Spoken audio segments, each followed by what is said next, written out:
d'accord Kouré dafa am loo ci dolli bala maa jàll. dama ko bëgg a wax rek il faut convenir avec nous que actuellement c'est Sonko moom mooy yore poids électoral bi fii ci Barthélémy Diaz peut-être. non loolu sa xalaat la. man gëw ma ni non sama xalaat la loolu la ñu gis et que les urnes l'ont démontré carrément. sa gis-gis la. suñu gis-gis la urne yi ñoo ko wane. sama gis-gis mais je t'ai montré tout de suite. donc dama la jox ni la gis nga. situation non bañ a nangu loolu mais li nga xamante ne ni sànq yaa ngi koy wax yaa ngi naan nattukaay la mais nattukaay boo xamante ne ni sénégalais yi ñoom ñoo ko décidé. on ne peut rien faire face à quelqu'un qui refuse de voir le soleil à midi sur les allées du Centenaire. c'est votre cas. moi je t'ai donné dama la jox 3 élections xam nga dama la jox ñetti élections locales yi fi am 2009 ak leen naa bu ci ne élection présidentielle ba ca topp ñun dañ ko perte. donc qu'est-ce qu'on va dire peut-être en 2012 Wade moo yoroon doole ji. man dama naa leen rek actuellement mënu leen nier que la force. non xam nga est à Sonko quand même. non la question ne n'est pas la force. loolu moom la question c'était pas ça. la question vous avez dit en 2022 moo la fa mel ne faluñ. bokkul ak élection bu jot on apprécie dem nañ élection barki dem ils sont majoritaires. ça xam nga ñun man bokkuma ci ces hommes politiques nihilistes mais doo bëgg une analyse elle doit être scientifique et basée sur des faits pas sur l'apparence. donc la xewoon 2022. man la ma gëmoon ci élection locale 2022.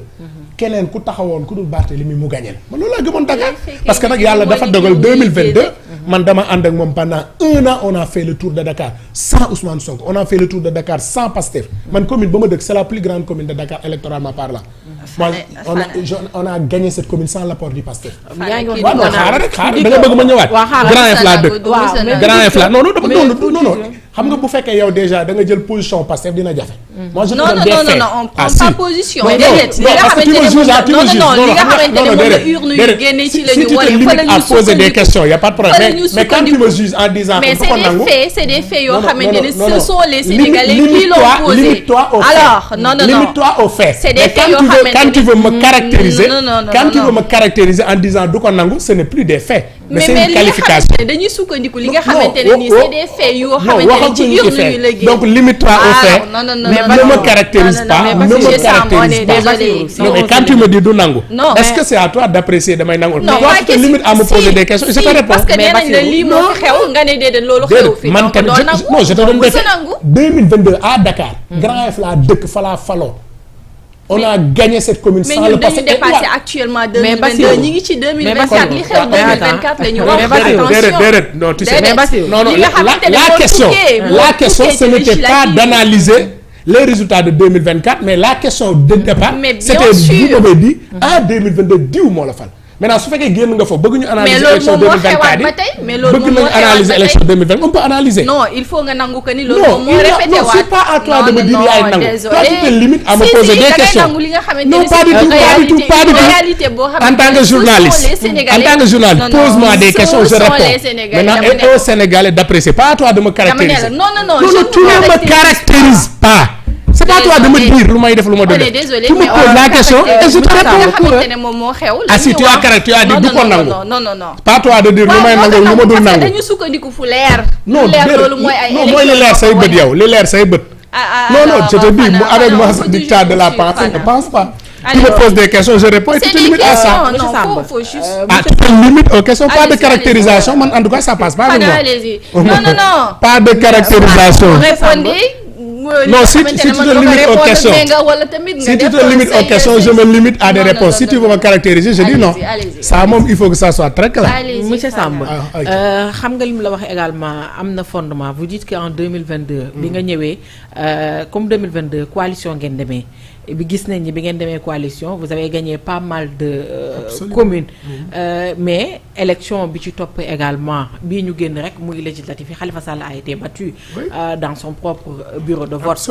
Barthélémy Diaz a été battu dans son propre bureau de vote daanaka seen député yëpp tout comme Thierno Bocoum bi nga xam ne investir ren ko wala sax kii nga xam ne moom mooy Anta Babacar Ngom du coup nit mënul def la lecture sans pour autant wax ni que ni bi ngeen àndee ak beneen coalition gis nañ ni da ngeen gagné woon li nga xam ne moom mooy l'élection. Quand tu me poses la question ainsi je te dis on peut apprécier c'est de me dire que une coalition ak sans coalition bokkul mais quand on veut dire que oui c'est telle personne qui a fait ça je dis non et je te dis tout de suite cette situation bi ñuy dund dañu ko dund entre 2017 2019 2014 dañu gagné Dakar 16 communes.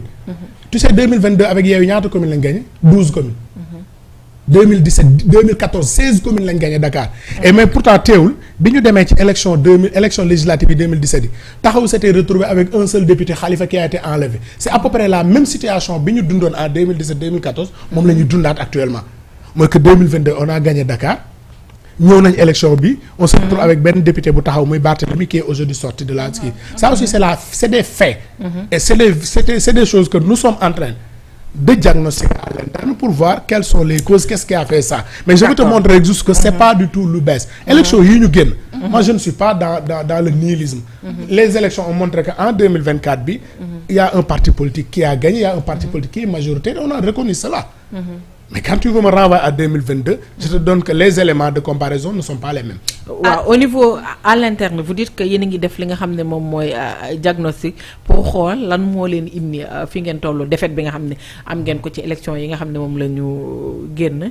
lan ngeen jàpp ni yéen comme ne ngeen du parti bi ngeen àndaloon moo tax ngeen toll fi ngeen toll lan ngeen jàpp ni mooy seen problème. waaw non actuellement il y a un processus qui a été lancé. De la base au sommet. Et nous sommes un parti très démocratique. Nous avons donné la parole aux militants de base qui sont en train de faire leur diagnostic interne. Et nous avons même décidé d'aller très prochainement vers la réorganisation et la restructuration de Taxawu Sénégal pour que mu nekk une organisation beaucoup plus homogène, beaucoup plus dynamique. Il y a plusieurs facteurs qui peuvent être expliqués. Mais moi je fais partie de ceux qui croient que une élection bu jàllee nit gagné soo duggee ci yenn justificatif yi mën na nuru nit ñi jàpp ni da ngay salteel victoire du jàpp. Moi je considère que Pastef a gagné cette élection.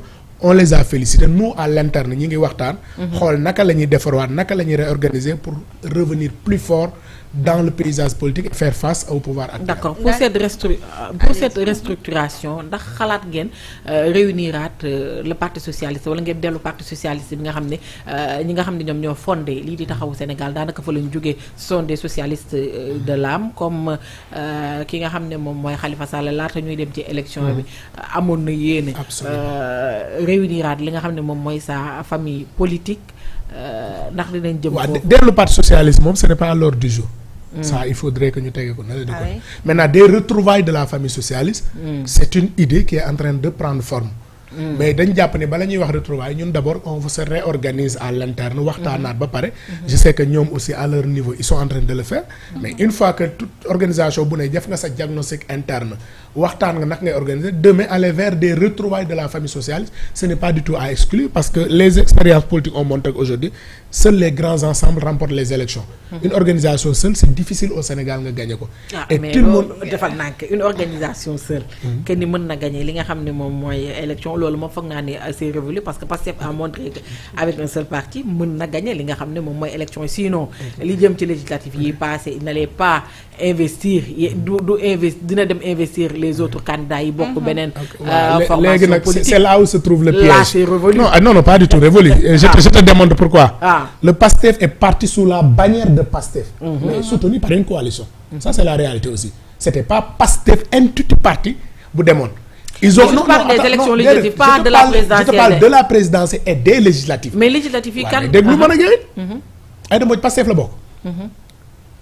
Non bokkul Pastef. Le ministre Diouf Pastef la bokk. Déthié Fall Pastef la bokk. Je peux te citer énormément de partis qui ont soutenu Pastef. Maintenant ils ont eu le mérite de dire à ces gens on va aller sous notre bannière. Venez soutenir notre bannière. Ça c'est quelque chose qu'il faudra reconnaître. Mais c'est une coalition qui est partie aussi bien aux législatives aussi bien à la présidentielle. Parce que toutes ces personnes qui tournaient autour de Ousmane ne sont pas membres de Pastef. Mais ils ont accepté, eux, de soutenir la liste Pastef. Donc au Sénégal, dire qu'un parti politique peut gagner une élection, c'est une aberration. Donc nous avons compris aujourd'hui qu'il faut aller vers de grands ensembles. Maintenant, je suis là d'accord avec moi que demain, c'est beaucoup plus sécurisant de dire oui, c'est une coalition, mais cette coalition va partir sous ma propre bannière. Et ça te permet de sécuriser tes députés demain, d'avoir beaucoup plus de légitimité. Et je pense que ça, c'est quelque chose que le PASTEF aura retenu. Mais dire qu'ils sont partis sans coalition, c'est très loin de ce qui s'est passé. D'accord. À l'entame de vos propos, sans que yaa ngi doon wax ne